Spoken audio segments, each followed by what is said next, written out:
The bedroom was quiet except for the soft hiss of oxygen and the distant ticking of a hallway clock. Sarah sat beside her grandmother's bed, holding a hand that felt as delicate as paper, watching the shallow rise and fall of labored breathing. It was October of 1993, and the doctors had said it would be days now, perhaps hours. Helen Waterford had lived 71 years, raised 3 children, buried a husband, and carried a secret so heavy that even now, with death approaching, her fingers trembled as they reached toward the bedside table. "Sarah," her grandmother whispered, her voice barely audible. "Top drawer, the blue handkerchief." Sarah opened the drawer, finding the worn square of fabric folded carefully around something small and hard. She unwrapped it slowly, and there in her palm lay a ring. Not gold or silver, but copper, green with age and crudely fashioned, as if made by hand from some piece of pipe or wire. It was ugly by any conventional measure, yet her grandmother's eyes filled with tears at the sight of it. "I need to tell you something," Helen said, her breath catching.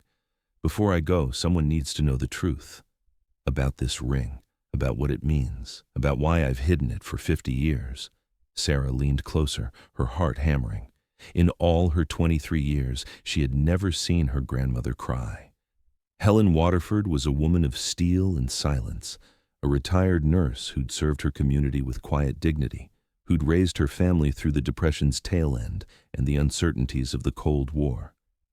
Whatever this ring represented, it had been locked away longer than Sarah had been alive.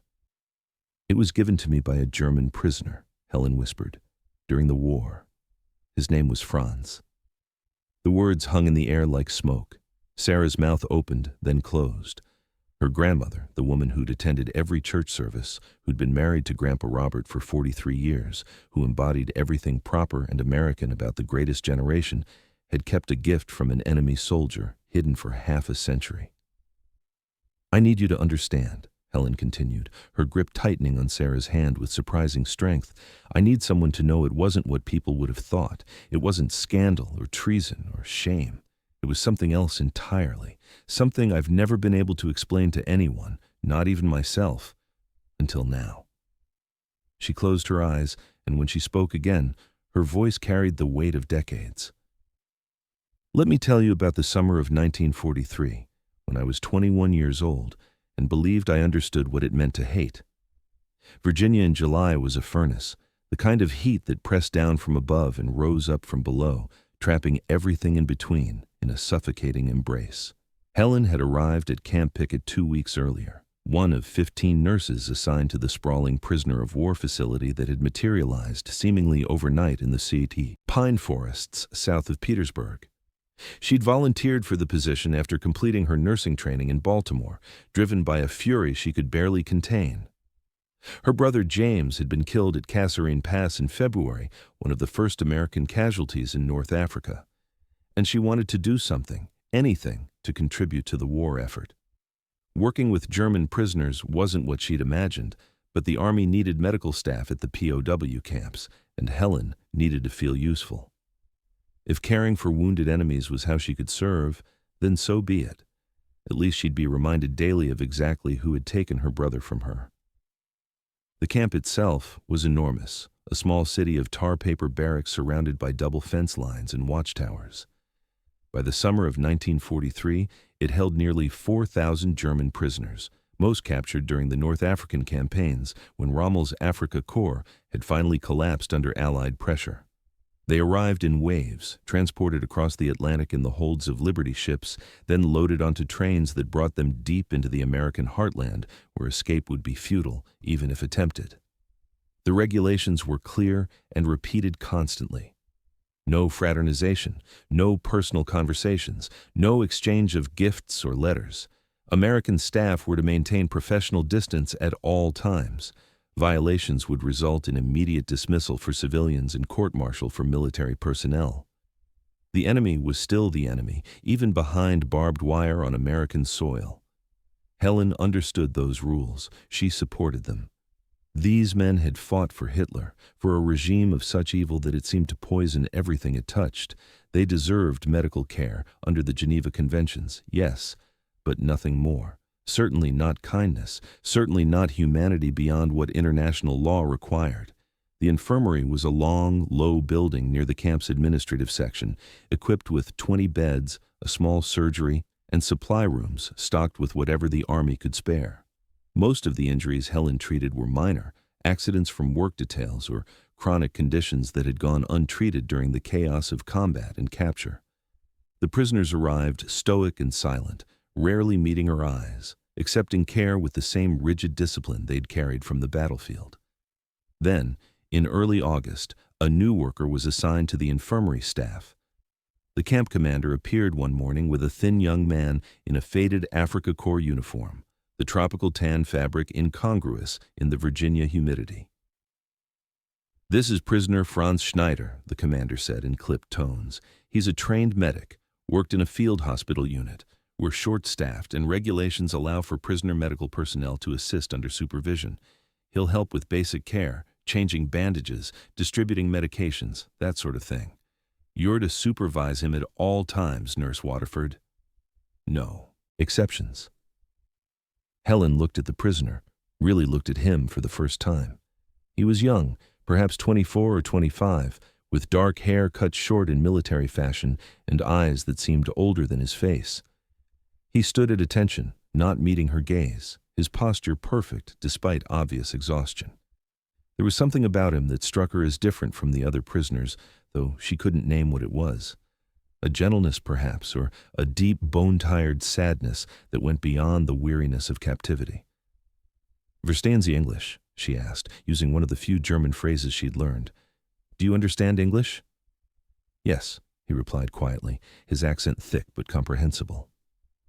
"I speak English. Not perfectly, but I understand." "Then understand this," Helen said, her voice harder than she intended.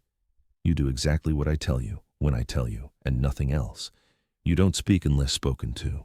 You don't touch supplies without permission. You're here to work, not to think. Is that clear?" Something flickered across his face, hurt perhaps, or resignation, but he simply nodded. "Yes, nurse. It is clear." For the first 3 weeks they worked in near silence. Helen gave instructions, Franz followed them with mechanical precision. He proved competent, even skilled, his hands steady when changing dressings or preparing medications. He'd clearly done this work before, and despite her determination to see him as nothing but an enemy, Helen found herself reluctantly acknowledging his ability. But they didn't speak beyond necessity. Helen made sure of that. She ate her lunch outside, while he ate his in the corner of the supply room. She timed her breaks so they never coincided. When other nurses asked about him, she responded with cold professionalism. "He's adequate," she'd say. "He follows instructions. That's all that matters." She told herself she was maintaining proper distance. She told herself it was about discipline and regulations. But the truth, which she wouldn't admit even to herself, was that she was afraid. Afraid that if she saw him as a person, she might have to confront the hatred she'd wrapped around herself like armor. And she wasn't ready to let that armor go. It was all that kept her standing. The moment everything changed came on a Thursday evening in late August. The infirmary was nearly empty, most patients having been discharged or transferred. Helen was completing paperwork at the desk, while Franz cleaned instruments in the small sterilization room. The heat had finally broken, and a thunderstorm was rolling in from the west, the first drops beginning to tap against the windows. Then the doors burst open, and 2 guards dragged in a prisoner, his face gray, his breath coming in desperate gasps. Behind them came the camp doctor, a harried captain named Morrison, who spent most of his time dealing with administrative matters rather than patient care. "Collapse during evening count," Morrison said rapidly. "Possible cardiac event. Get him on a bed now." They lifted the man onto the nearest cot. Helen moved instantly, her training overriding everything else. She checked his pulse, thin and racing, his skin cold and clammy. His lips were turning blue. "Pressure's dropping," she called out. "Respiration shallow. He's going into shock." Morrison moved to the man's other side, but his hands were shaking. Helen realized with a flash of alarm that the doctor was panicking, freezing in the moment. She'd seen it before in inexperienced physicians, that instant when the reality of a dying patient overwhelmed their theoretical knowledge. "We need to stabilize him," Helen said firmly. "Oxygen, blankets, and we need to get a line in for fluids." But Morrison just stared, his face pale. The prisoner's breathing grew more labored, a terrible rattling sound emerging from his chest. They were losing him. Then Franz was there, appearing at her elbow with supplies already in hand. He didn't ask permission, didn't wait for orders. He simply moved, his actions swift and sure. Within seconds, he'd gotten an IV needle into the prisoner's arm, a feat that required skill even in the best conditions. He elevated the man's legs, wrapped him in blankets, and began preparing an injection of epinephrine. "What are you doing?" Morrison demanded, his voice cracking. "Anaphylaxis," Franz said calmly, not looking up from his work. "See the hives on his neck? The swelling? He is allergic to something. We must give epinephrine now or he dies." Helen saw it immediately. He was right. This wasn't cardiac arrest. It was anaphylactic shock, and they had perhaps 2 minutes before it became irreversible. "Do it," she said. Franz administered the injection with steady hands. Then he and Helen worked in perfect synchronization, a dance of crisis medicine that required no discussion, only instinct and training. Oxygen mask secured, fluids running, airway monitored, vital signs checked and rechecked. Morrison stood to the side, effectively useless, while a nurse and a prisoner fought death to a standstill. After 10 minutes, the man's breathing eased. After 20, color began returning to his face. After 30, his eyes fluttered open, confused but alive. Helen stepped back, her hands trembling with adrenaline, and found herself looking directly at Franz. He was breathing hard, sweat on his forehead, but his eyes were bright with the particular intensity that came from snatching someone back from the edge. And in that moment, something broke in Helen. Not her hatred, not yet, but something smaller and more immediate. The wall that had prevented her from seeing the man in front of her as anything other than an enemy. "Thank you," she said quietly. Franz met her eyes, and for the first time since he'd arrived, he really looked at her. Not as a guard or a superior, but as a fellow human being who understood exactly what they'd just experienced together. "He would have died," Franz said simply. "That is not acceptable, not when we can prevent it." Morrison finally found his voice, blustering about protocol and proper procedure, but Helen barely heard him. She was still locked in that moment of recognition, that instant when two people who should have been enemies discovered they shared something more fundamental than nationalism or war. They shared a belief that life was worth saving, no matter whose life it was. When Franz returned to his barracks that night under guard escort and Helen walked back to the nurses' quarters through the cooling air, both of them carried the same thought, unspoken but undeniable. Something had shifted. Some boundary had been crossed that couldn't be uncrossed. Neither of them knew yet where it would lead. Neither understood the price they would eventually pay for that moment of connection. But standing over a dying man in a prison camp infirmary in Virginia, they had glimpsed something that transcended the war raging across 2 oceans. They had seen each other's humanity, and once seen, it could never be unseen. The change didn't happen overnight.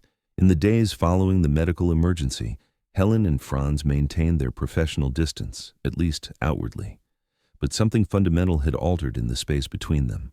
Where before there had been rigid silence, now there were small exchanges. A comment about a patient's progress, a question about proper dosage, brief moments of consultation that felt less like orders given and received and more like colleagues conferring. The other nurses noticed. Lieutenant Anderson, a sharp-eyed woman from Boston, pulled Helen aside one September morning as they prepared supplies. "You're getting friendly with that prisoner," she said, not quite accusatory, but warning. "I've seen you talking to him, more than necessary." Helen felt her cheeks flush. "We're discussing patient care, that's all. He's medically trained, and it would be foolish not to utilize his knowledge when appropriate." Anderson's expression softened slightly. "Maybe so. But be careful, Helen. The regulations exist for a reason. People talk, and if the wrong person decides you've crossed a line, it won't matter what your intentions were. They'll crucify you for fraternization, and that German boy will end up in solitary or worse." The warning lodged in Helen's chest like a stone. She knew Anderson was right. The military didn't tolerate ambiguity when it came to relationships between staff and prisoners. Even innocent interactions could be twisted into something sinister if viewed through the lens of suspicion. In a time of total war, when propaganda painted every German as a fanatical Nazi, showing any form of personal connection to the enemy was effectively treason in the eyes of many. But despite the warning, despite her own better judgment, Helen found herself unable to retreat back into cold silence. The work required communication, and communication required seeing Franz as more than just a set of hands following instructions. She began to notice things.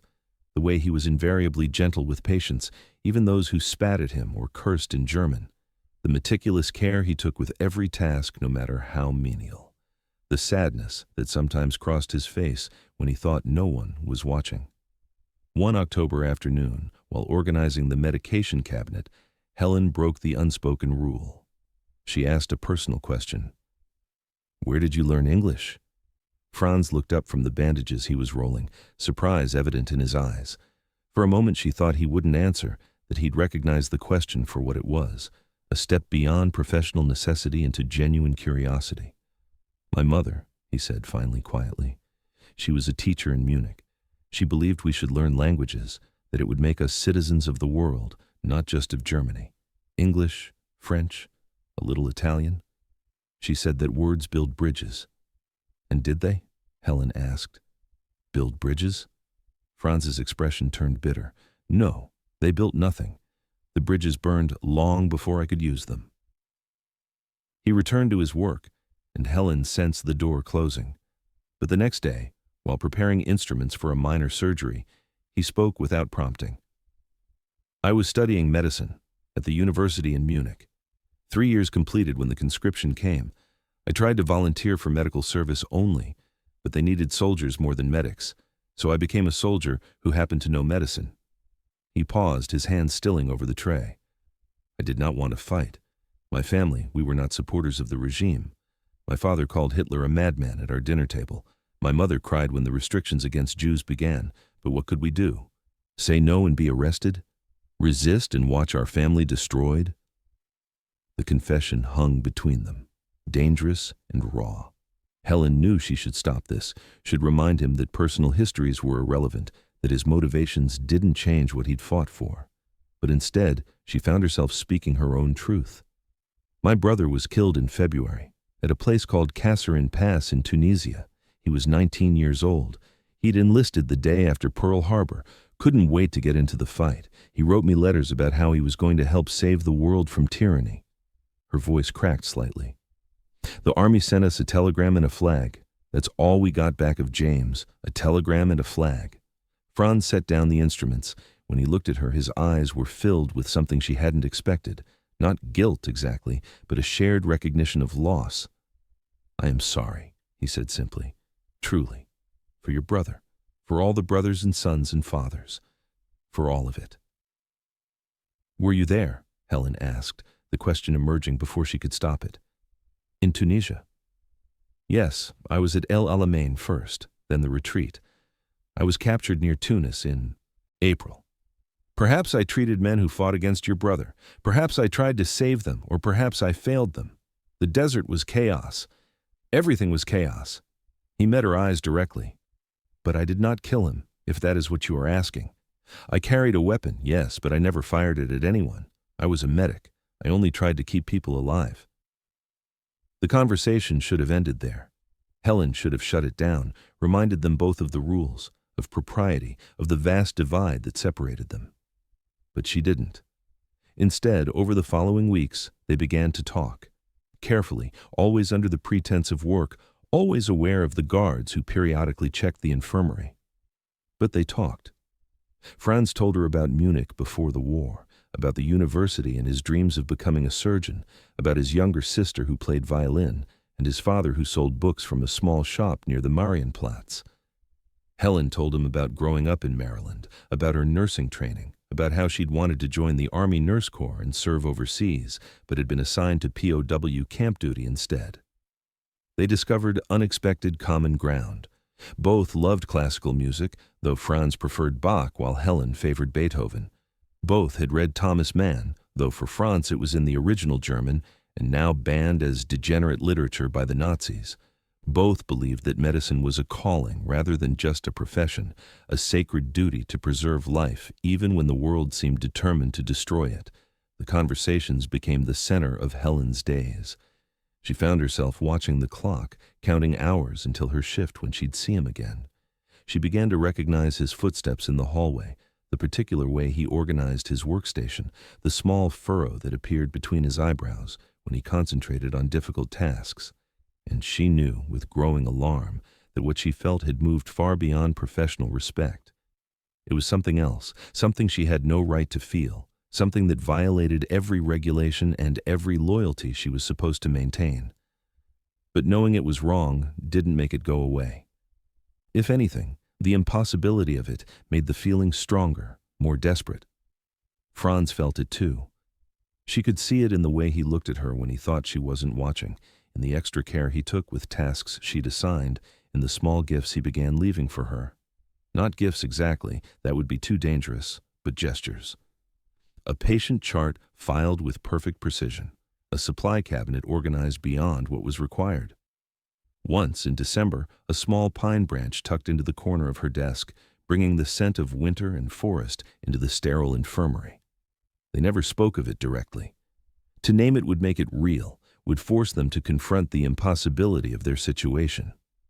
So, they existed in an unspoken understanding, two people drawn together by circumstance and kept apart by everything else.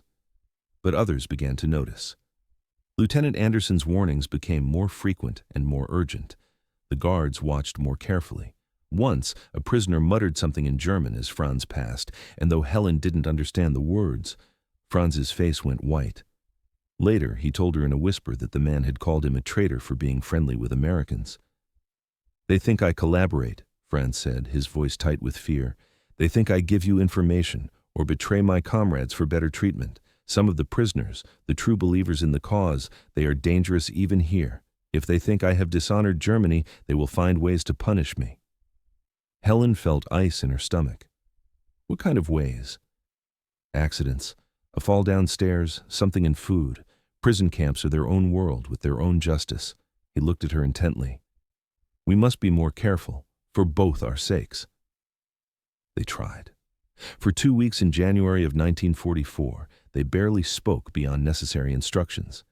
Helen forced herself to be cold, professional, distant. Franz kept his eyes down, his responses minimal. The infirmary felt emptier somehow, hollow, despite the patients and staff moving through it. But the silence was agony. Helen found herself lying awake at night, replaying conversations in her mind, wondering what Franz was thinking in his barracks. She wrote letters to friends from nursing school, chatty and false, never mentioning the thing that occupied her every thought. She attended church services and felt like a hypocrite, praying for guidance while knowing she had no intention of following any guidance that told her to forget this man. The breaking point came on a February evening when an infection outbreak swept through one of the prisoner barracks. 15 men were brought to the infirmary with high fevers and respiratory distress. Helen and Franz worked through the night, administering medications, monitoring vitals, trying to prevent the illness from becoming deadly. At 3 a.m, exhausted and running on coffee and adrenaline, Helen made a mistake.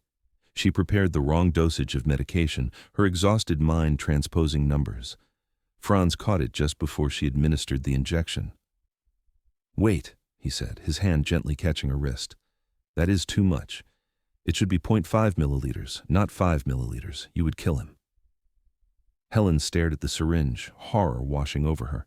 He was right. In her exhaustion, she'd nearly committed a fatal error. She sat down hard on a stool, the syringe clattering to the metal tray. She whispered, "I almost killed someone." Franz knelt beside her, his voice low and urgent. "But you did not. I caught it. We caught it. This is why we work together, yes? So we catch each other's mistakes." She looked at him, this man who was supposed to be her enemy, who had just saved her from a catastrophe that would have ended her career, and possibly sent her to prison. And she knew with absolute certainty that what she felt for him had become something she could no longer deny or control. "Franz," she said, and it was the first time she'd used his name directly, without the formal prisoner designation. "This is dangerous. What we're doing, what we're becoming to each other. It's dangerous. I know, he said simply. I have known for months, but I cannot stop it. I cannot stop thinking of you, waiting to see you, living for these hours when we work together. Even knowing it is impossible, even knowing it can lead nowhere, I cannot stop. Neither can I, Helen admitted, and saying it aloud was both terrifying and freeing. They didn't touch. They didn't embrace or kiss or do anything that would cross the physical boundary that regulations and propriety demanded. But in that moment, exhausted and vulnerable in the pre-dawn darkness of the infirmary, they acknowledged what existed between them. Not quite love, because love implied a future, and they had none. But something equally powerful, a connection that transcended the war, the fences, the uniforms, all the artificial divisions that separated them. After that night, they stopped pretending. They were careful, always careful, but they stopped denying what had become undeniable. They found moments to talk, really talk, about everything and nothing. They developed a system of small signals, a particular way Franz would place instruments that told Helen he had something to say, a specific filing order Helen used that meant she needed to speak with him privately. They began leaving each other notes, tiny scraps of paper hidden in supply boxes or between pages of medical charts. Nothing romantic or incriminating, just thoughts and observations. Franz wrote about a bird he'd seen from the barracks window and how it reminded him of freedom. Helen wrote about a passage from a book she was reading, a philosophy text about the nature of human connection. They were careful to write nothing that could be used as evidence of impropriety, but the notes themselves were acts of tremendous risk and trust. In the machine shop, where some prisoners worked manufacturing small parts for military supplies, Franz began a secret project. He obtained a piece of copper pipe fitting, perhaps 6 inches long and half an inch in diameter, scrap material that would never be missed. Over the course of months, working in hidden moments when supervisors weren't watching, he began to shape it. He used rough files to slowly round the edges, smoothing the metal bit by bit.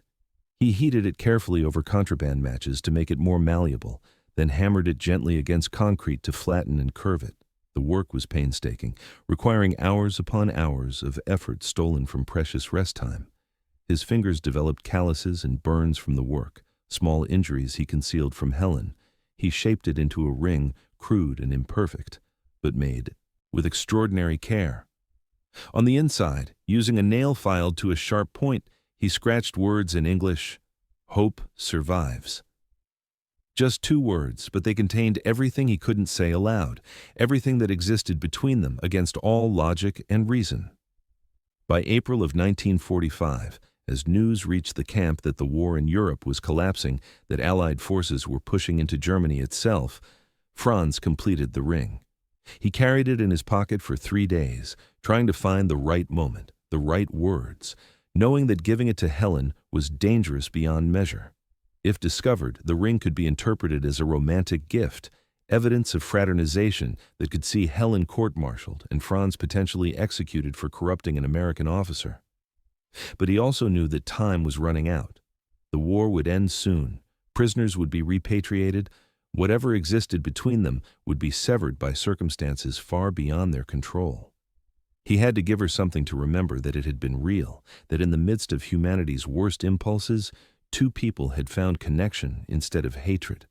Not despite the war, but somehow because of it, because catastrophe had stripped away all the superficial things that usually kept people apart, leaving only the raw truth of who they were.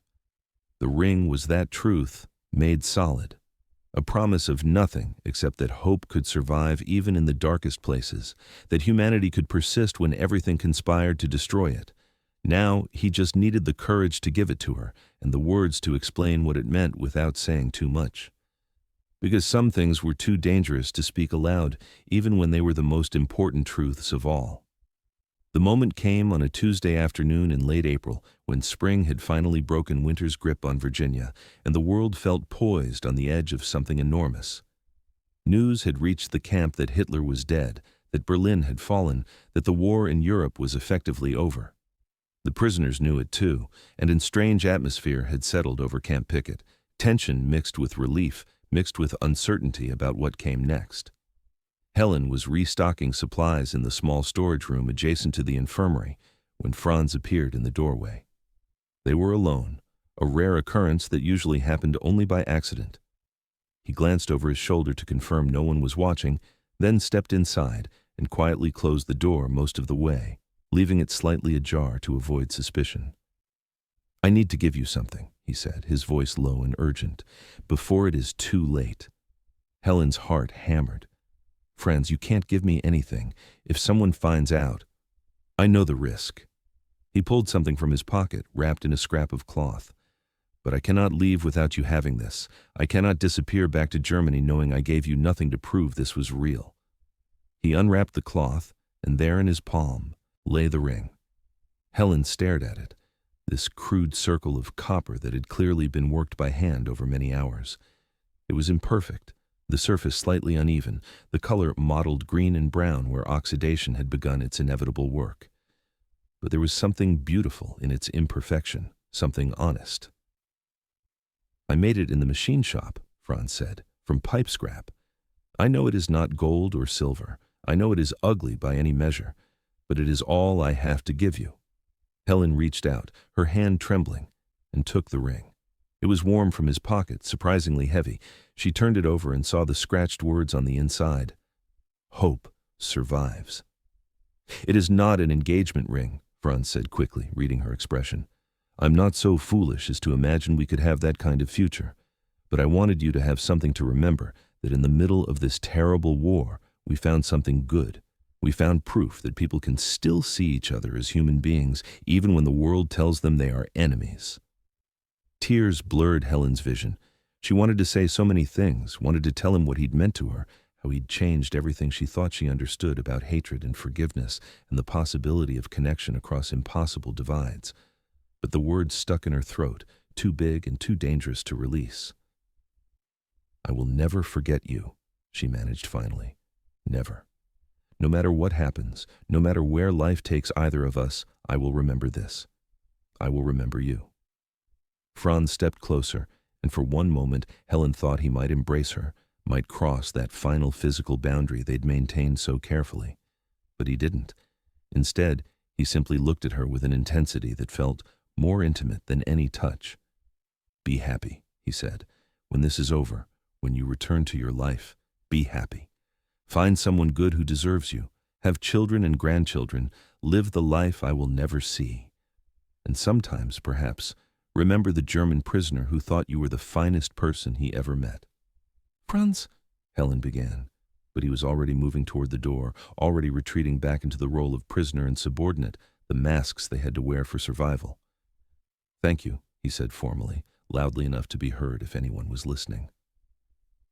"I will ensure the supplies are properly inventoried, Nurse Waterford." Then he was gone, leaving Helen standing in the storage room with the ring clutched in her fist and tears streaming down her face.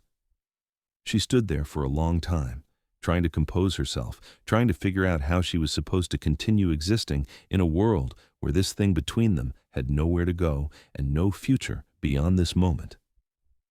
Finally, she wrapped the ring back in its cloth and tucked it deep into her uniform pocket. She wiped her eyes, straightened her hair, and returned to work. But inside, something fundamental had broken. Or perhaps it had finally become whole. She couldn't tell the difference anymore. The orders came 3 days later. With the war in Europe concluded and the Reich in ruins, the army was beginning the massive process of repatriating prisoners of war. German POWs would be sent back to occupied Germany, where they'd be processed and released to whatever remained of their homes and families. Camp Pickett would be gradually emptied over the coming months. Franz's name appeared on the first transport list. He would leave in 2 days, bound for a port facility in New York, and then a ship crossing the Atlantic. The news hit Helen like a physical blow. She'd known it was coming, had known since the moment he gave her the ring that their time was measured in days or hours. But knowing didn't make it easier. On his last day at the infirmary, they worked in near silence. There was nothing left to say that hadn't been said, or that could be said safely. Other staff members were present constantly, and the atmosphere was tense with awareness that any misstep now could result in serious consequences. Helen focused on her tasks with mechanical precision, not trusting herself to look at Franz directly for fear she'd break down completely. At the end of the shift, Franz cleaned his station one final time. He organized the instruments with the same meticulous care he'd always shown, returning everything to its proper place. Helen watched from across the room, memorizing the way he moved, the concentration on his face, trying to burn every detail into memory. When he finished, he approached her formally, standing at attention as he had on his first day. 2 guards waited by the door to escort him back to the barracks. "Thank you, Nurse Waterford," he said, his voice carefully neutral, "for allowing me to serve in the infirmary. It has been an honor to work under your supervision."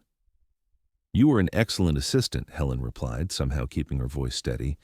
"I hope your medical career continues after you return home. You have the skills and the temperament to be a fine doctor." It was the most emotion they could safely express, professional courtesy disguised as something far deeper. Franz's eyes met hers for just a moment, and in that brief connection, Helen saw everything they couldn't say. Gratitude, grief, a love that had no name because they'd never been allowed to name it. Then he turned and walked out, the guards flanking him. Helen stood frozen, watching him disappear through the door, watching him walk out of her life forever. It took every ounce of strength she possessed not to run after him, not to throw away everything she'd built for one more moment, one more conversation, one more chance to say what really mattered. But she didn't run. She stood there until he was gone, until the door closed, until the sound of footsteps faded down the hallway. Then she sat down at her desk and cried silently, her shoulders shaking, her face in her hands. Lieutenant Anderson found her, there, 20 minutes later. She didn't ask questions, didn't offer platitudes. She simply sat beside Helen and waited until the tears stopped. "He was a good man," Anderson said finally. "Whatever else was true, he was a good man." Helen nodded, unable to speak. "The ring," Anderson continued quietly. "Whatever he gave you, hide it well. Destroy it if you have to, but never let anyone find it. Do you understand?" Helen looked up sharply. "How did you? I've known for months that something existed between you two. I've watched you both dance around it, trying to maintain proper distance while clearly feeling something you shouldn't feel. I didn't report it because I could see you weren't actually violating regulations, just skirting very close to the edge." Anderson's expression was serious. "But now he's gone, and you need to protect yourself. If that ring is ever discovered, it will destroy you. Your career, your reputation, everything. So hide it and never speak of it. Not to me, not to anyone." Helen nodded slowly. "I understand." "Good." Anderson stood. "Now wash your face and finish your shift. The war may be over in Europe, but we still have work to do." That night, Helen wrapped the ring in a square of cotton cloth and placed it at the bottom of her footlocker, beneath layers of clothing and personal items. There it would stay, hidden from sight, a secret carried in silence. The weeks after Franz's departure felt hollow. Helen continued her nursing duties, but the infirmary felt empty despite being fully staffed with new assistants. She went through motions, smiled when appropriate, performed her job with the same competence she'd always shown. But inside, she felt like something vital had been removed, leaving only the functional parts still operating. In August, after the atomic bombs fell on Japan and that war too finally ended, Helen requested reassignment. She couldn't stay at Camp Pickett anymore, couldn't walk through spaces that held too many memories of conversations and stolen moments. She was transferred to a veterans hospital in Richmond, where she worked with American soldiers returning from the Pacific with physical and psychological wounds that would never fully heal. The work was hard, sometimes heartbreaking, but it gave her purpose. She threw herself into it completely, working double shifts, volunteering for the most difficult cases, anything to fill the emptiness that had opened inside her. She was good at her job, compassionate and skilled, and the veterans loved her gentle competence. It was at that hospital, in the spring of 1948, that she met Robert Brennan. He was a doctor, 15 years older than Helen, a widower whose wife had died of tuberculosis before the war. He was kind and steady, patient and decent, everything anyone could want in a partner. He courted Helen with old-fashioned formality, taking her to dinners and concerts, treating her with respect and genuine affection. When he proposed after 6 months of courtship, Helen said yes. She told herself it was the right decision, the practical decision. Robert was a good man who would provide stability and companionship. What she'd felt for Franz had been an anomaly, impossible and unsustainable, the product of extraordinary circumstances that no longer existed. Real life required practical choices. She married Robert in October of 1948 in a simple ceremony at a Presbyterian church. She wore white and carried roses, and when she spoke her vows, she meant them sincerely. She would be a good wife to this good man. She would build a life based on respect and partnership. But on her wedding night, when she unpacked her belongings in their new home, she made sure the copper ring remained hidden at the bottom of her personal trunk, wrapped in its cloth, never mentioned to her new husband. The 1950s brought children. First, a daughter, Margaret, born in 1949. Then, a son, David, in 1952.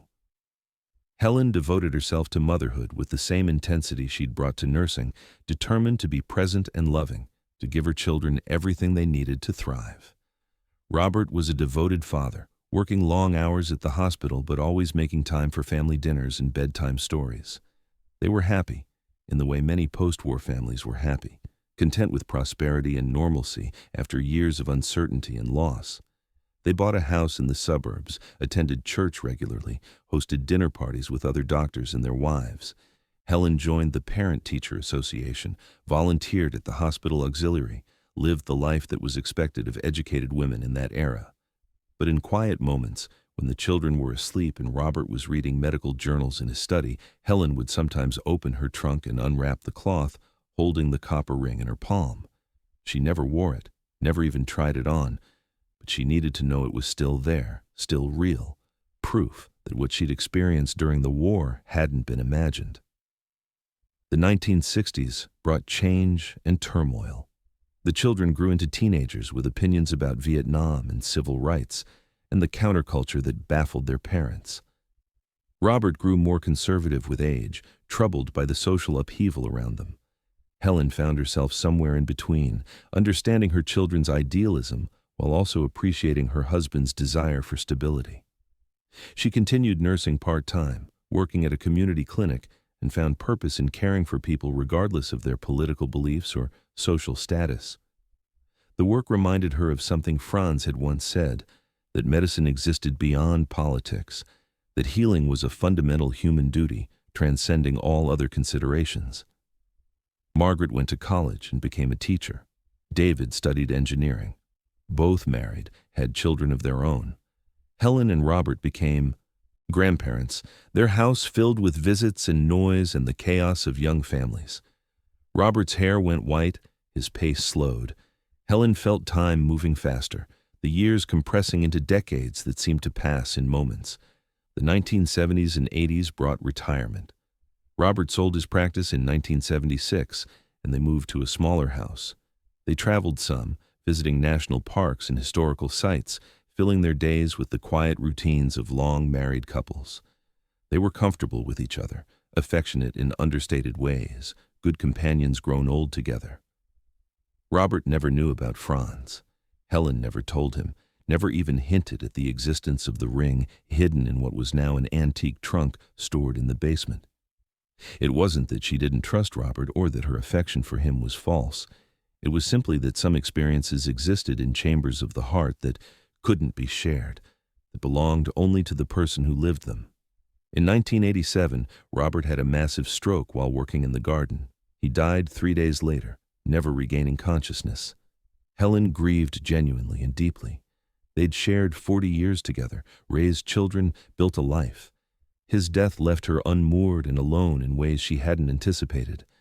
But after the funeral, after the sympathy calls stopped and the casseroles stopped arriving, Helen went to the basement and retrieved the trunk. She brought it upstairs to her bedroom and opened it, digging through old photographs and letters until she found the cloth-wrapped ring.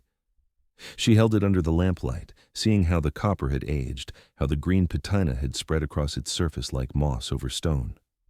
The words scratched inside were still barely legible.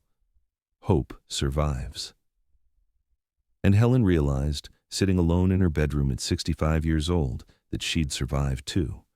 She'd built a good life, loved her husband, raised her children, contributed to her community.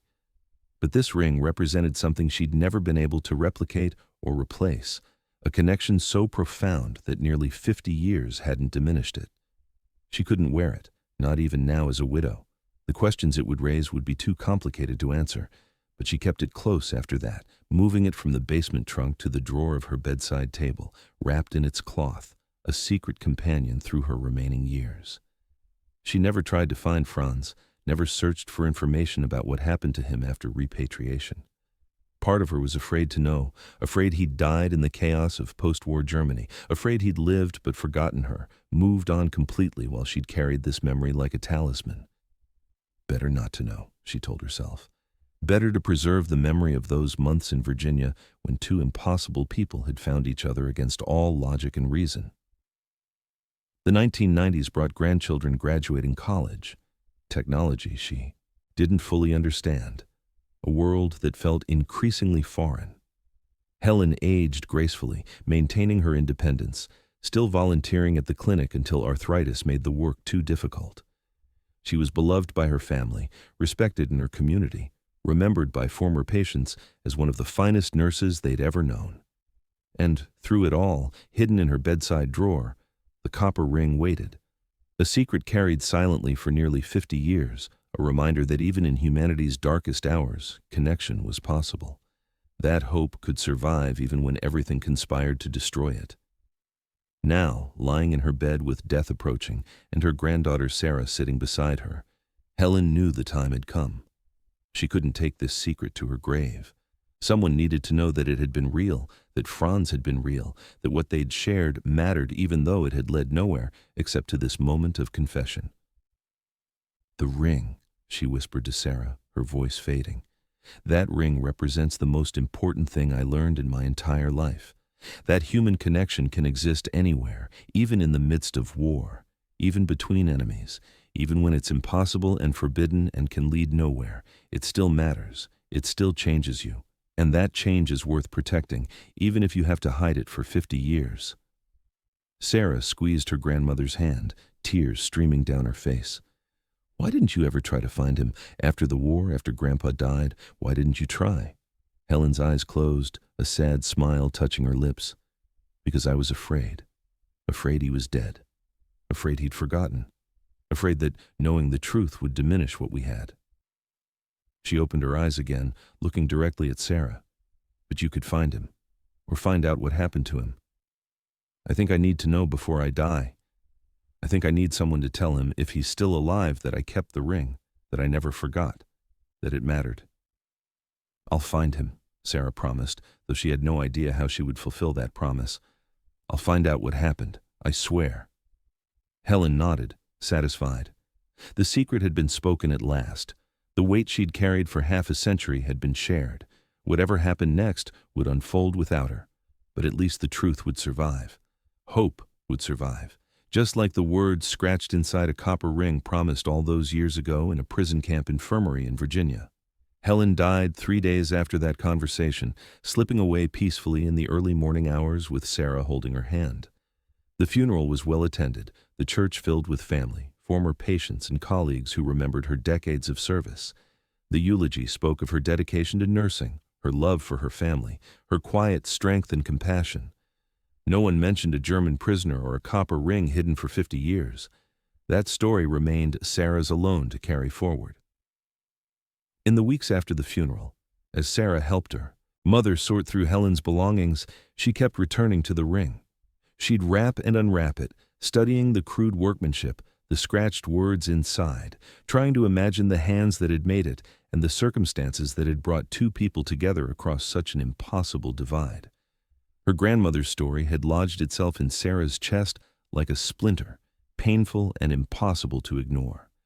She thought about Helen's final request to find out what had happened to Franz Schneider. It seemed like an impossible task. He'd been one prisoner among thousands, a German medic in a war that had ended nearly 50 years ago. If he'd survived the chaos of post-war Germany, he'd be in his 70s now, possibly dead, certainly difficult to locate. But Sarah had promised, and Helen had carried this secret for half a century. The least Sarah could do was try. She started with what little information she had. Franz Schneider, captured at El Alamein, held at Camp Pickett in Virginia, repatriated in April or May of 1945. A medical student from Munich before the war. It wasn't much, but it was something. The research became Sarah's obsession through the winter of 1993 and into 1994. She wrote letters to the National Archives requesting prisoner of war records. She contacted the International Red Cross asking about their databases of German POWs. She spent hours at the library poring through books about Camp Pickett and the American POW system during World War II. Most of her inquiries hit dead ends. Records were incomplete or had been destroyed. The Red Cross database was massive and poorly organized, containing millions of names from a war that had displaced half of Europe.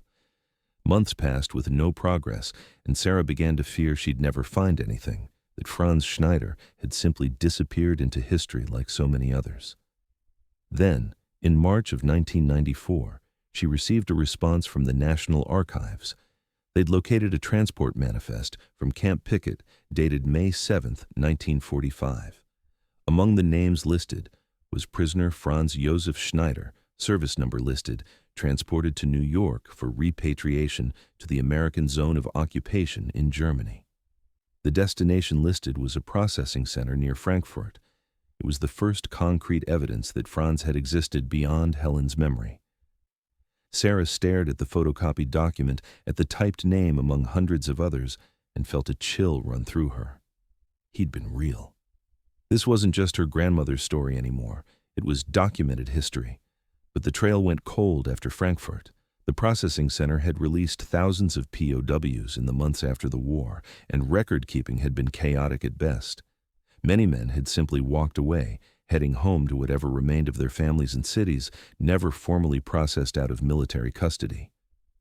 Sarah expanded her search. She contacted veterans organizations in Germany, wrote to medical associations in Munich, even placed advertisements in German newspapers asking if anyone knew of a Dr. Franz Josef Schneider who had served as a medic during the war. For months, nothing came back. Then, in August of 1994, she received a letter from Munich. The handwriting was careful, the English formal, but correct. Dear Miss Harrison, I saw your advertisement in the newspaper seeking information about Franz Josef Schneider. I believe you may be asking about my uncle. My name is Thomas Schneider. If this is the same man you seek, I would very much like to speak with you. My uncle died in 1987, but I have some of his personal effects that suggest he knew an American nurse during the war. Please contact me at the address below. Sarah's hands shook as she read the letter 3 times, hardly daring to believe it. She immediately drafted a response, explaining who she was and why she was searching, carefully describing the ring and her grandmother's story. She mailed it the same day, then waited in an agony of anticipation for a reply. Thomas's second letter arrived 2 weeks later, and this time it included photographs. The first showed an elderly man in his 70s, white-haired and dignified, sitting in a garden. The face was lined with age, but Sarah could see traces of the young medic her grandmother had described. Strong features, intelligent eyes, a certain gentleness in his expression. The second photograph was older, creased and faded. It showed a young woman in a nurse's uniform standing outside a wooden building. The image was blurry, taken from a distance, but Sarah recognized her grandmother immediately. Helen, at 22, before marriage and children and decades of life, had transformed her into the elderly woman Sarah had known. Thomas's letter explained that his uncle had kept very few personal items from the war, but among them was a small wooden box he'd specifically requested be preserved after his death.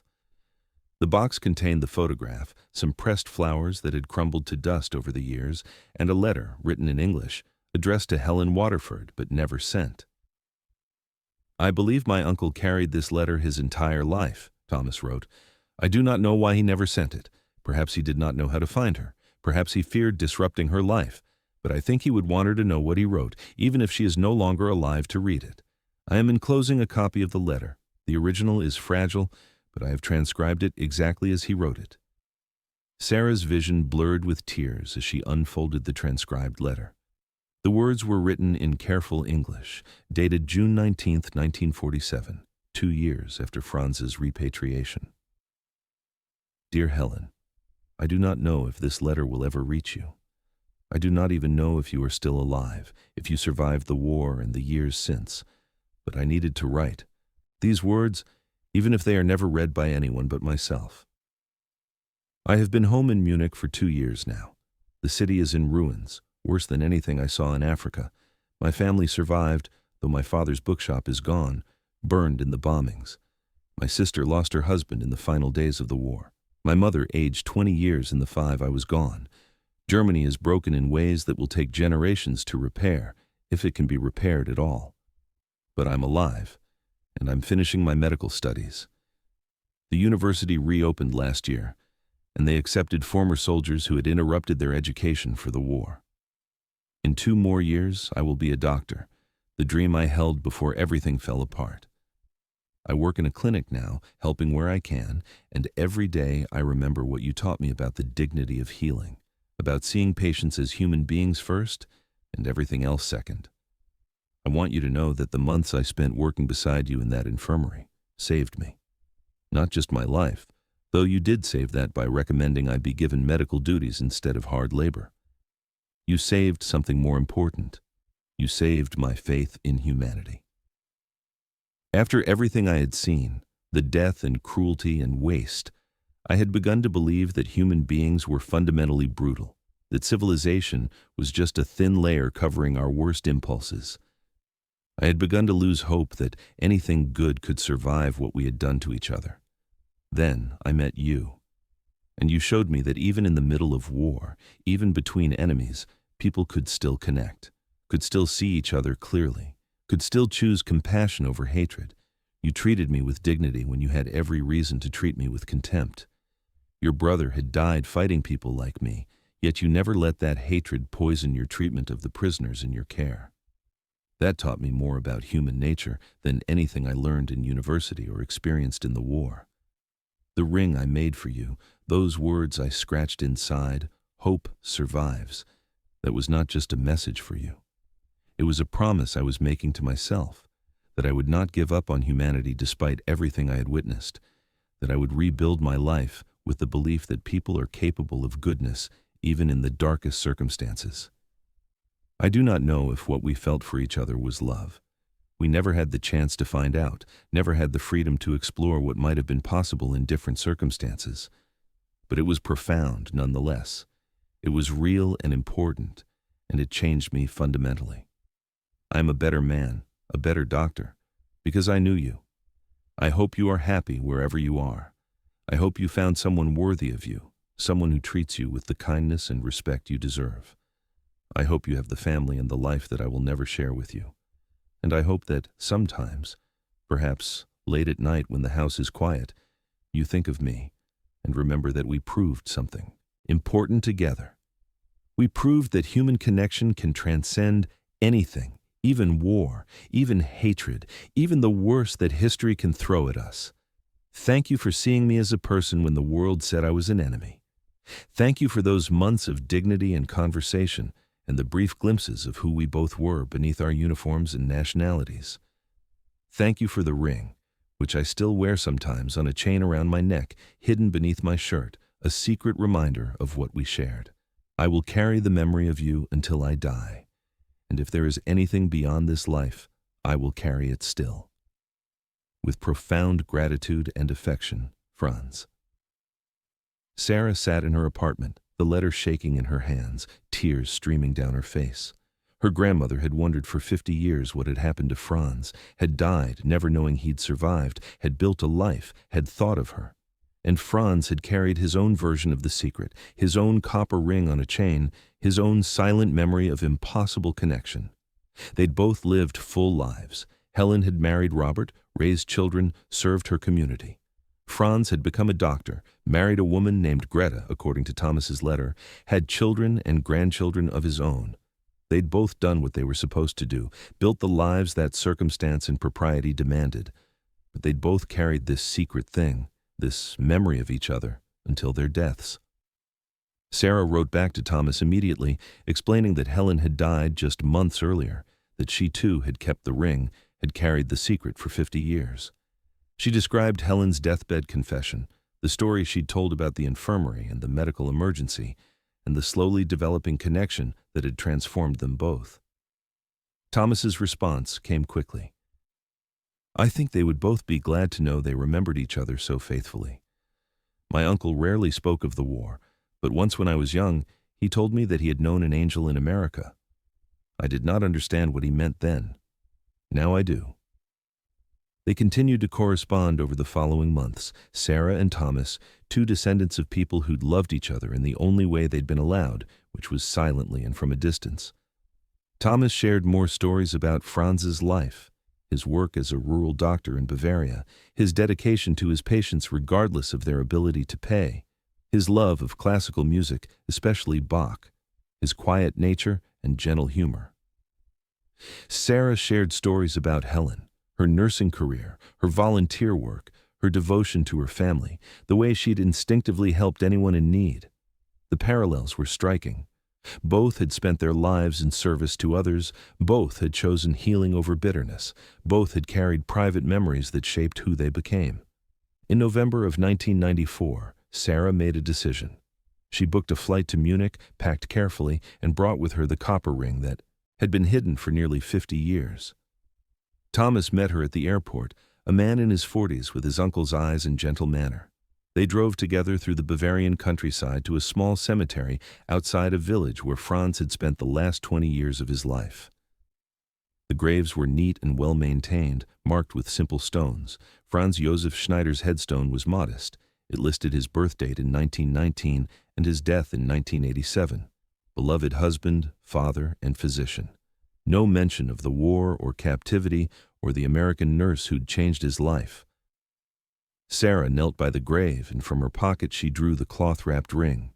She unwrapped it carefully, the copper now almost entirely green with patina, the scratched words barely visible after decades of oxidation.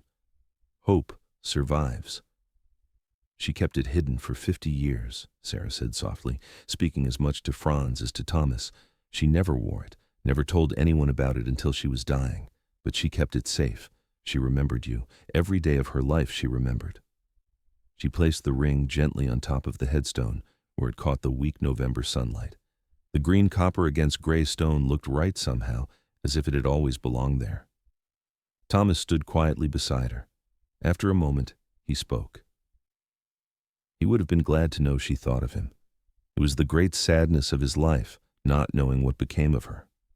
He tried to find her once, wrote to the Red Cross in 1947, but he used only her maiden name, and they told him they had no record. He did not know she had married, did not know her new name. He thought perhaps she had died or simply vanished into the vast space of America. They stood together in silence, these two descendants bearing witness to a love story that had existed in margins and shadows, that had never been allowed to flourish but had survived nonetheless.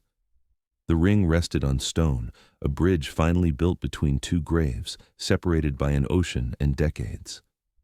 Sarah thought about her grandmother's words, about how human connection could exist anywhere, even between enemies, even when impossible.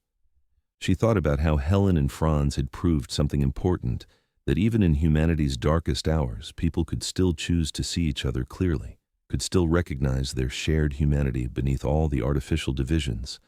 The copper ring on the gravestone was ugly by any conventional measure, crude and oxidized, made from scrap pipe by an amateur craftsman in stolen moments. But it represented something beautiful, proof that hope could survive, that love in whatever form it took, whether romantic or platonic or something in between that had no name, could transcend war and time and death itself. As Sarah and Thomas walked back toward the car, Sarah looked back once more at the grave. The ring caught the light, gleaming dully against the stone. It would stay there, she decided. Not hidden anymore, not wrapped in cloth at the bottom of a trunk, but visible. A testament to two people who'd found each other against impossible odds and had carried that connection faithfully until their deaths. Oh, hope survives. The words Franz had scratched inside the ring nearly 50 years ago had proved true. Hope had survived, their memory had survived, and now, finally, the truth had survived too. Not twisted into scandal or shame, but preserved in its pure form, a story of human connection in the midst of inhumanity, of light persisting in darkness, of two people who'd proved that even war couldn't destroy our capacity to see each other as we truly are. Helen and Franz were both gone now, their lives lived and completed. But what they'd shared, that impossible thing forged in a Virginia infirmary in 1943, had outlasted them both. And perhaps that was the greatest victory of all, that love in its truest form was stronger than any force humanity could marshal against it. Even death couldn't end it. It simply transformed into memory, into story, into a copper ring resting on stone in a Bavarian cemetery, waiting for someone to notice and understand what it meant. That hope survives, always, even when everything else falls apart.